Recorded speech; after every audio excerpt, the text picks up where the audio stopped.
Hello, তো এবারে আমি চলে এলাম আরো একটি নতুন ভিডিও নিয়ে। এই দিনটা ছিল 24শে অগস্ট। তো এই দিন আমরা আবার চলে গিয়েছিলাম আমাদের পুরনো বাড়িতে। আসলে এদিন ছিল আমাদের পুরনো বাড়িতে একটা অন্নপ্রাশনের নিমন্ত্রণ। অন্নপ্রাশনটা ছিল আমার একটা ভাইঝির। তো সবার প্রথমে আমি স্নান সেরে রেডি হয়ে নিই। তো তারপরে চলে যাই একটু ছবি ও ভিডিও করতে। তো ছবি নিই, একটু ভিডিও করি, মানে আমি যেরকম করি প্রতিবার, এদিক ওদিক ঘুরে।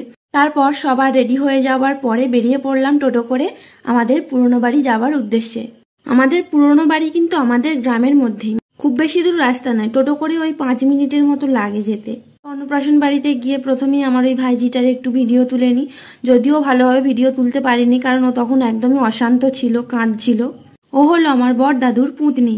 তো তারপরে আমি ওইখানে ওই চেয়ারে বসে কিছু নিজের ছবি ও ভিডিও নেওয়ার চেষ্টা করি, কিন্তু ভালোভাবে ছবি ও ভিডিও নিতে পারিনি। হ্যাঁ, আমার বোনকে দিয়ে কয়েকটা ছবি পটপট তুলিয়ে নিয়েছিলাম, কিন্তু লোকজনের ভিড়ের কারণে সেভাবে তুলতে পারিনি। তো তারপরে চলে যাই শেষ দাদু ও ছোট দাদুর বাড়িতে। সেখানে ছোট দাদুর বাড়িতে গিয়ে একটু ছবি ও ভিডিও নিচ্ছিলাম। ছোট দাদুদের বাড়ি ভিড় অনেকটা কম ছিল, তো সেই জন্য সেখানেই বসে মা আর অনেকক্ষণ গল্প করছিল আর আমরা একটু বসেছিলাম। তারপরে আমরা সবাই খেতে বসে পড়ি এক জায়গায়। খাওয়া দাওয়া শেষে আমরা আমাদের ওখানে একটা পুকুর ধার ছিল, তো সেখানে কিছুক্ষণ গল্প করবার পর মা বিশালক্ষীর মন্দিরে এসে প্রণাম সেরে আমাদের বাড়ির উদ্দেশ্যে বেরিয়ে পড়ি। আসবার সময় আমরা মেজো কাকুর বাইকে করে আসছিলাম। তো আজকের মতো এই পর্যন্তই।